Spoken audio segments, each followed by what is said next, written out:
ആ മൃതദേഹം നേരെ മെഡിക്കൽ കോളേജിലേക്ക് കൊണ്ടുപോയി. അവിടേക്ക് രാഷ്ട്രീയക്കാരുടെ നെട്ടോട്ടമായിരുന്നു. അയാൾക്ക് പാർട്ടി വേണ്ട, നമുക്ക് കൈവന്നിരിക്കുന്നത് ഒരു സുവർണാവസരമാണ്, അത് പരമാവധി നമ്മൾ മുതലെടുക്കണം. അദ്ദേഹം കണ്ട് നിയന്ത്രണം വിട്ട് ആര്യ രാജേന്ദ്രൻ പൊട്ടിക്കരഞ്ഞു. എന്താണ് എന്ത് പ്രഹസനമാണ് സജി?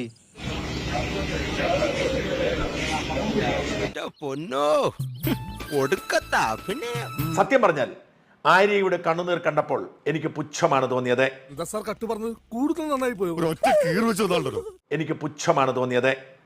ഇതിനെ കള്ളക്കണ്ണീർ എന്നല്ലാതെ മറ്റൊന്നും വിളിക്കാൻ കഴിയില്ല. വിഷമം കൊണ്ട് ചത്താലോന്ന് വരെ തീരുമാനിച്ചതാ. അയ്യോ, എന്നിട്ട് എന്ത് പറ്റി? മരിച്ച പോസ്റ്റ്മോർട്ടം ചെയ്യലൊന്ന് പേടിച്ചിട്ടാ.